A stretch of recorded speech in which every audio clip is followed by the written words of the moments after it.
Okey. Boleh ni? Boleh. Okey, jangan lupa record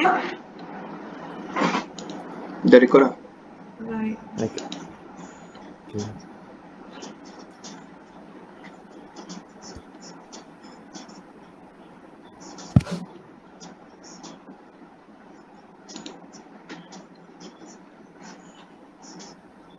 Boleh. Buka kamera.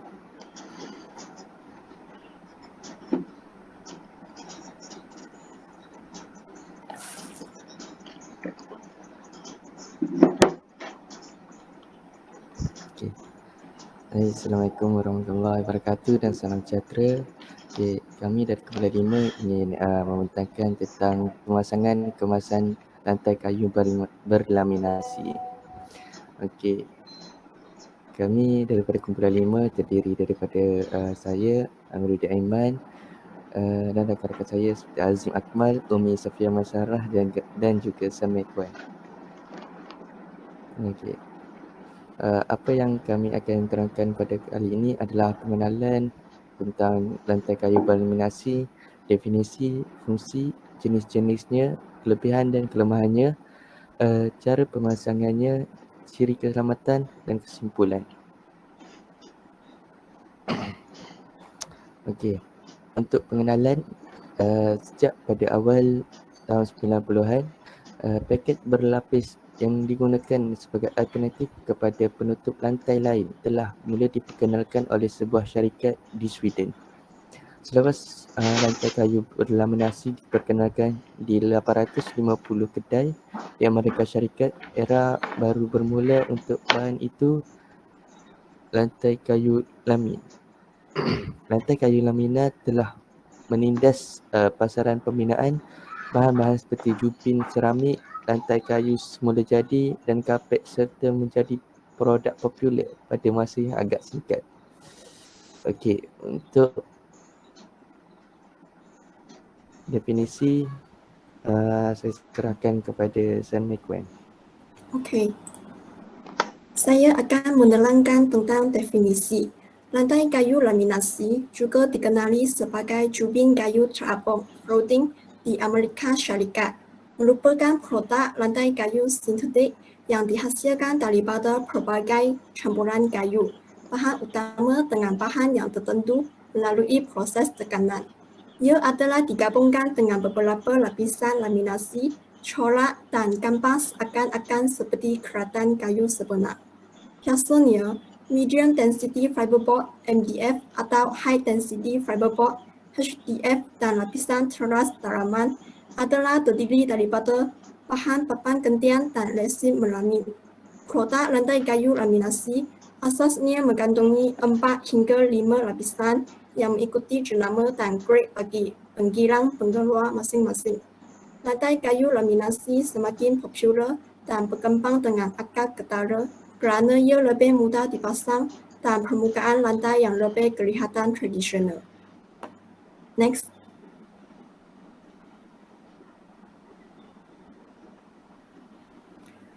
Selain itu, saya akan membentangkan tentang fungsi. Lantai kayu laminasi merupakan salah satu bahan yang sering sekali digunakan untuk membuat hunian lebih estetik. Disebabkan lantai kayu laminasi mempunyai corak dan tekstur yang sangat keras dengan tidak dimiliki jenis lantai lain, membuat pelapis lantai ini sering menjadi andalan dan menjadikan hunian lebih estetik. Di samping itu, ia sangat karis corak dan juga menahan hendaman dan haus yang melampau. Lantai laminat sangat bertahan kotoran dan didapati dalam pelbagai reka bentuk dan sangat mudah untuk dilekatkan pada jenis lantai sedia ada. Dengan lapisan bawah keras, laminat dengan cepat mengurangkan bunyi tapak kaki.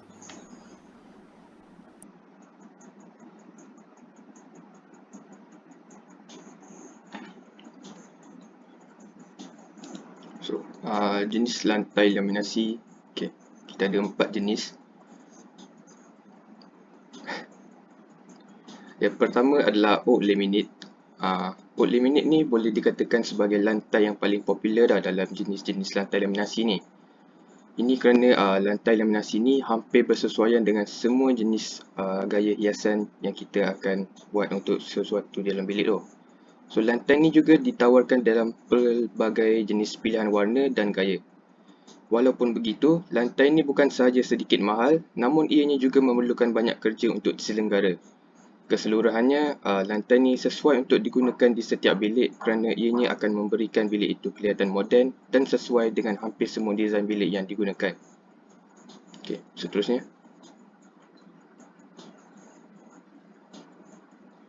So, jenis kedua adalah lantai laminate walnut. Lantai ini kebiasaannya dibeli dan diguna pakai oleh mereka yang mencari warna lantai yang lebih gelap. Lantai ini juga kebiasaannya merupakan pilihan yang menjimatkan berbanding dengan pilihan lantai jenis sebelum ini. Lantai ini juga mempunyai banyak pilihan warna dan jenis yang akan membuatkan rupa lantai kelihatan lebih elegan. Okay, seterusnya.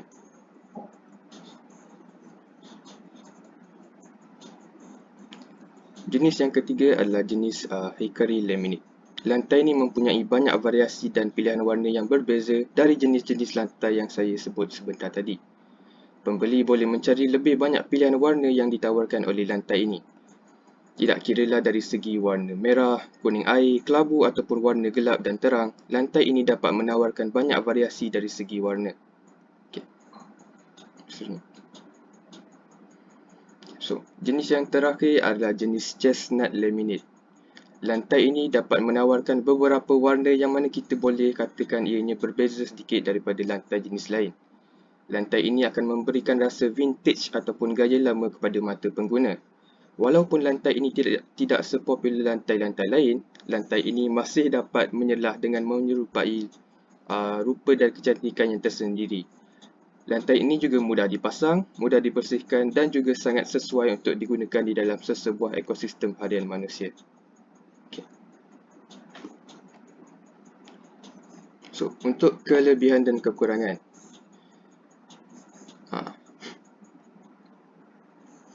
So, untuk kelebihan, harga lantai laminasi ini adalah sangat murah berbanding dengan kayu asli yang kita dapatkan daripada kedai-kedai kayu. Lantai laminasi ini juga mudah dipasang, kita hanya perlu cantum dan tidak seperti dengan kayu-kayu asli.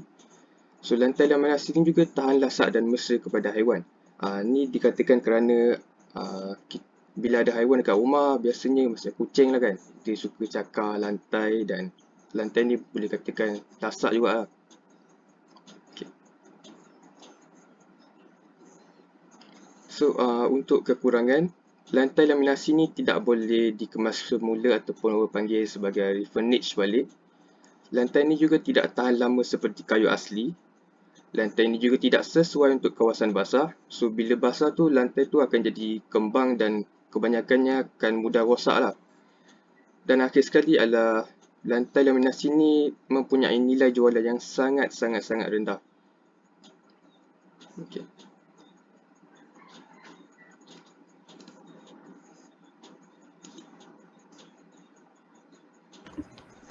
Okey, seterusnya saya akan terangkan tentang langkah pemasangan.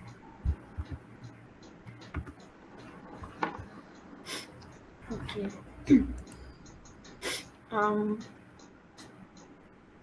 Okey, sebelum kita nak pasang, kita kena sediakan papan lantai. Okey, sebelum tu kita kena biarkan papan lantai yang kita baru beli yang still dalam packaging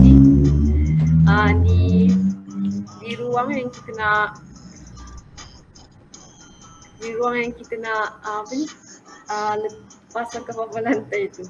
Okey, kita kena tinggalkan di ruang tu selama 48 jam. Supaya kita dapat meminimalkan penyusutan papan lantai kayu lagi dingin atau hangat dari suhu ruang tersebut. Maksudnya macam kita dapat sesuaikan suhu papan tu dengan ruang bilik tu. Okay. Yang kedua pula adalah kita kena bersihkan lantai. Kita kena bersihkan permukaan lantai guna alat yang sesuai dengan keadaan permukaan lantai tersebut. Okay, yang ketiga pula adalah bahan penghalang lembab atau wak dihamparkan. Maksudnya kita bentangkan plastik pelapis, lekatkan secara bersamaan. Maksudnya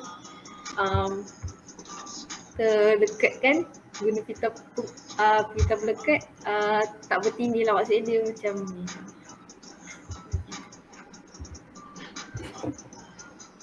Terusnya yang keempat pula adalah hamparkan bantalan iaitu padding. Tutup lapisan plastik tadi dengan bahan buih iaitu bubble wrap. Okay. Fungsinya untuk mencegah endapan yang tertinggal di bawah lantai. Contohnya macam batu kecil atau pasir supaya licin dan rata. Ia juga dikenali sebagai alas lantai kayu. Okay. Kita kena potong padding tu ikut ukuran yang tepat supaya kita elak daripada bertindih. Okay, yang kelima pula adalah pasang kepingan papan pertama.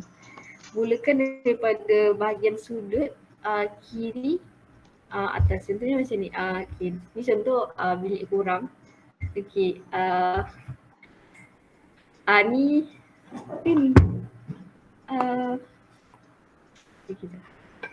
okay. Ni sebenarnya pintu masuk korang. So dia ni bahagian atas sebelah sini, belah kiri. So maksudnya korang mula dari sini. Okay. Yang keenam pula pasang alat pengatur jarak iaitu spacer. Sepitkan di antara dinding bahagian hujung dan tepi papan. Maksudnya dia sepitkan, contohnya sebelah sini dinding. Okay, korang sepitkan kat sini dengan sini. Okay. Okay, yang ketujuh pula adalah ulang proses pemasangan untuk papan seterusnya. Pasang kepingan seterusnya dengan cara yang sama. Untuk hasil yang terbaik, buat baris pertama sejajar dengan dinding dulu. Maksudnya korang buat korang mulakan daripada korang start daripada sini. Bukannya macam ni. Faham tak? Okey, yang ke-8 pula adalah pemasangan untuk baris kedua dan seterusnya. Untuk susunan papan yang cantik dan menarik, satu, korang kena potong kepingan pertama lebih pendek daripada kepingan yang kedua. Supaya sambungan antara papan tidak akan sama dengan baris yang lain. Supaya dia membentuk pola batu-batu. Okay. Yang kedua pula adalah gunakan balok kayu untuk ketuk papan supaya dia masuk antara satu sama lain. Dan yang ketiga pula adalah celahan papan pertama dengan kedua mestilah tertutup.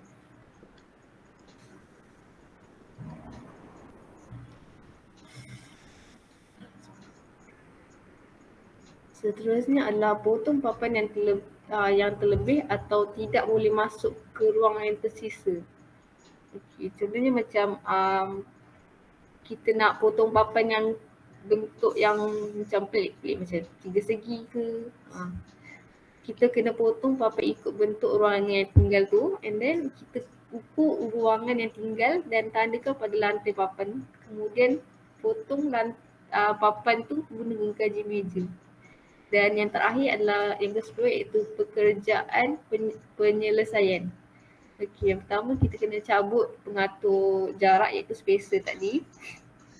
Dan yang terakhir adalah pasangkan papan pada bahagian bawah atau dasar dinding dan ambang pintu, iaitu kita pasang baseboard. Okey, baseboard tu dia macam ni yang dekat, nampak tak? Kelap ni. Macam ni. Nampak tak?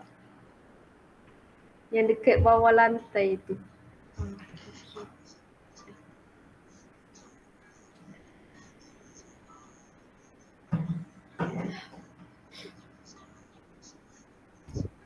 Okey, untuk alatan pemasangan pula, dia ada 5 alatan. Antaranya adalah 4 kali 4. Tukul. Biasanya tukul yang digunakan adalah memiliki palu getah supaya lantai tidak tercalat ataupun retak. Pemotong kayu juga biasanya digunakan untuk memotong kepingan-kepingan lantai supaya ia nampak lebih kemas dan tepat dengan ukuran bilik yang kita ingin memasang lantai itu. Okey, yang seterusnya adalah pita pengukur dan pensel. Dan seperti yang kita tahu, pita mengukur digunakan untuk mengukur dan pensel untuk menanda.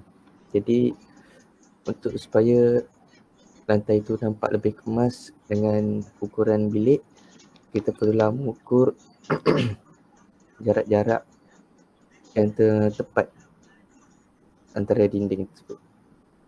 Bahan yang digunakan pula adalah laminate flooring dan underlay carpet. Bahan ini digunakan di bawah lantai kayu supaya dia dapat menahan lembab, uap dan juga keretakan pada lantai tersebut.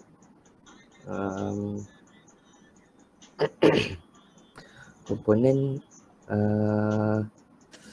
lantai kayu berlaminasi ini Umi Sofia Masyarah akan terangkan. Okey, sebagai kata pembukaan, lantai kayu laminasi terdiri daripada 4 lapisan, masing-masing mempunyai tujuan fungsi sendiri. Okey, yang pertama adalah lapisan melamin atas. Asas lapisan ini adalah resin, sintetik dan pelbagai bahan tambahan. Sebagai tambahan bahan, zarah kristal aluminium atau corundum boleh bertindak yang mengambil tempat kedua selepas berlian dalam kekerasan. Kualiti permukaan perlindungan yang sangat baik membolehkan mereka dikelaskan sebagai pelapis dengan tahap rintangan haus yang tinggi. Memproseskan tambahan permukaan yang stabil dengan sebatian khas membolehkan ia mencapai kekuatan yang tinggi, melindungi daripada noda, penyokong, cala dan juga daripada pudar apabila terdedah kepada sinaran ultraviolet atau sebatian kimia. Lapisan yang kedua pula adalah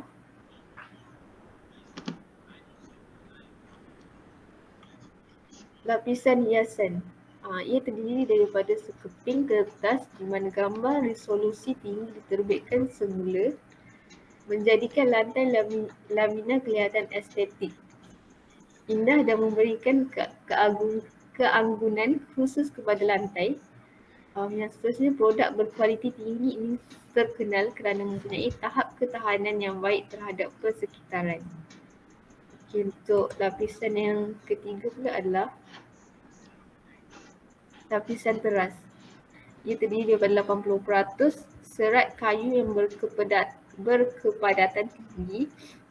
Struktur kukuh plat dapat menahan impak beban lain di atasnya daripada tekanan kaset bertumit tinggi. Ini akan mengelakkan dari lantai kemek ataupun mudah rosak. Dan lapisan yang terakhir adalah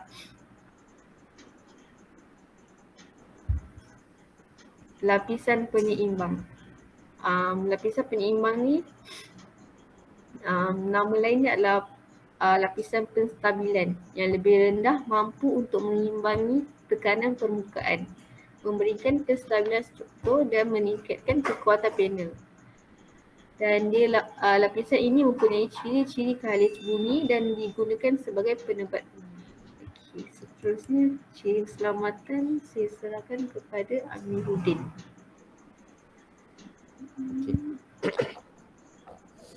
Ciri-ciri keselamatan yang harus ada ketika pemasangan kemasan lantai kayu berlaminasi ini adalah gugus keselamatan. Alat ini perlu dipakai semasa pemasangan dilakukan untuk mengelakkan habuk masuk di dalam mata dan memberi perlindungan kepada mata. Yang kedua adalah sarung tangan keselamatan. Sarung tangan keselamatan biasanya digunakan ketika mengangkat lantai kayu berlaminasi ini supaya tidak tercedera dengan benda-benda tajam. Yang seterusnya adalah kasut keselamatan. Kasut keselamatan ini digunakan supaya dapat melindungi kaki pekerja daripada tersepak ataupun terkena bahaya di tapak pembinaan. Yang terakhir adalah topi keselamatan. Ia berfungsi untuk melindungi kepala daripada tercedera diakibatkan objek-objek yang tinggi jatuh menghampak. Okey. Kesimpulan Umi Sofia Masyarah. Okey, kesimpulan yang kita dapat adalah secara keseluruhan daripada yang kita perolehi daripada report ini ialah kita dapat mengetahui asal-usul asal-usul bermulanya pengeluaran bahan lantai kayu laminasi yang berperanan sebagai kemasan atau penutup lantai. Pada awal tahun 90-an, parket pelapis telah dihasilkan dan menjadi produk keluaran sebuah syarikat di Sweden. Bermula pada tahun 1923, parket berlapis digunakan untuk penghasilan countertop, hiasan, meja dan barang isi rumah yang lain. Kemudian pada tahun 1977, pengeluar telah diberi satu ilham bagi memulakan pengeluaran laminated flooring sebagai alternatif kepada lapisan semula jadi. Ianya bukan sahaja dihasilkan daripada kertas tetapi juga dihasilkan daripada sisa kayu dari industri. Pada tahun 1994, di Amerika Syarikat, lantai kayu melaminasi telah diperkenalkan di 850 kedai sebagai lapisan baru. Mudah dipasang, murah dan praktikal. Lantai kayu laminasi telah memindas pasaran pembinaan. Bahan-bahan seperti jubin, seramik, lantai kayu, semula jadi dan karpet serta menjadi produk popular dalam masa yang agak singkat. Sekian, terima kasih. Ada apa soalan yang ingin ditujukan? Okey, soalan daripada grup lain. Soalan daripada saya, grup 2 juga. Okay. Lantai ni sesuai pasang dekat dapur ke?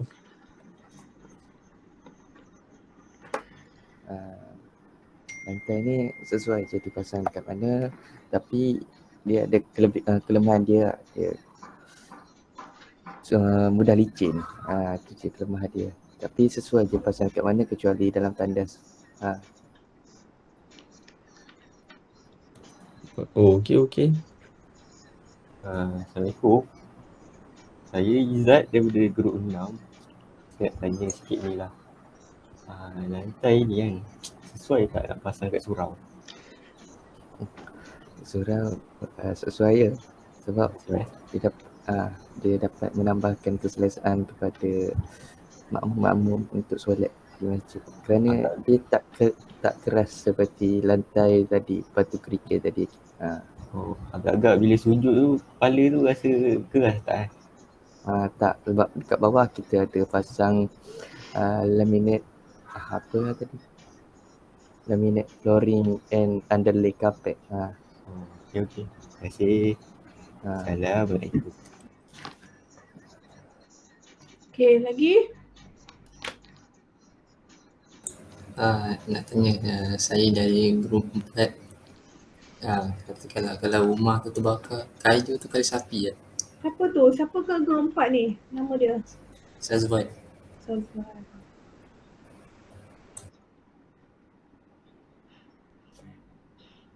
Macam mana? Kali sapi ke tak? Kayu tu kali sapi ya.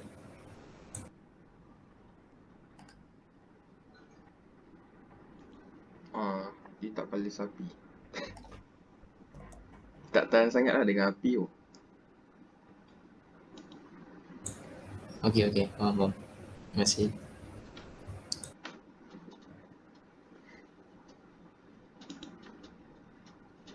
Ada lagi soalan? Nak tanya. Saya grup kumpulan 2 juga. Lantai ni kita akan pasang dekat contoh kita dah ada mozaik. Lepas tu kita letak lantai ni. Boleh ke? Ke kena pecahkan dulu mozaik tu?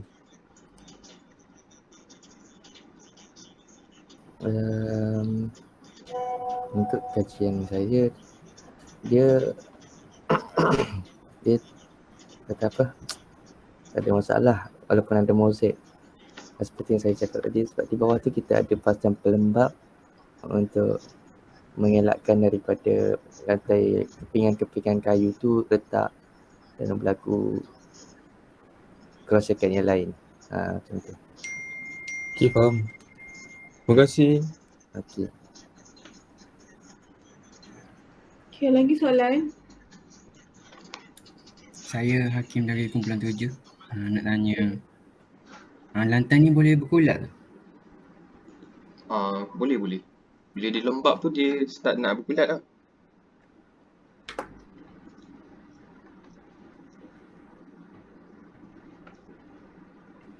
Okey, saya nak tanya. Boleh tak buka slide cara pemasangan? Okey, sekejap.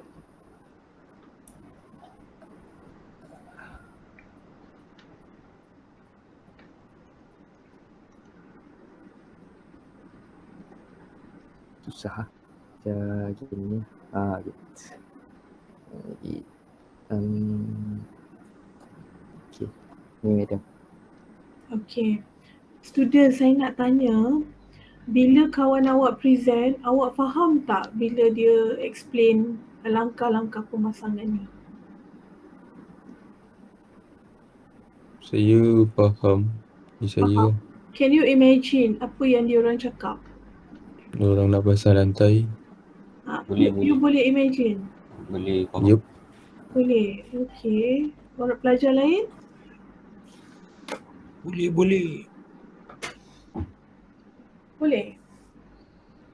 Shannon? Mana Shannon? Shannon ada tak dalam ni? Ada. Shannon, you boleh imagine tak apa yang Umi Sofia explain? Sikit-sikit. Kenapa sikit-sikit? Mungkin kurang gambar kot. Shannon. Ahmad kata kurang gambar. Shannon? Shannon? Ya. Suppose be apa yang grup B patut buat nak bagi awak lebih faham? Boleh letak gambar. Tak gambar. Lagi? Terangkan dengan jelas sikit. Terangkan dengan jelas. Okey, Umi Adawiyah. Ada tak dalam ni? Ada madam. Okey, bila you dengar ni, you faham ke tak faham? Faham, cuma dia kena terangkan dengan lebih jelas lagi lah. Lebih jelas. Okey. So can you imagine apa yang dia explain? Boleh, tapi kalau ada gambar lagi better lah. Lagi better. Okey. So sepatutnya dekat langkah pemasangan awak kena explain gambar tu yang penting. Sebab dengan gambar itulah orang boleh nampak, oh kena siapkan lantai, oh lantai kena clear, lantai kena rata, okey lantai kena nak bentangkan plastik pelapis. Okey, macam mana rupa plastik pelapis tu, kena kat mana nak letak dia. Itu much better. Barulah orang dengar, dan bila kita dengar dan kita lihat, kita akan lebih faham. Okey?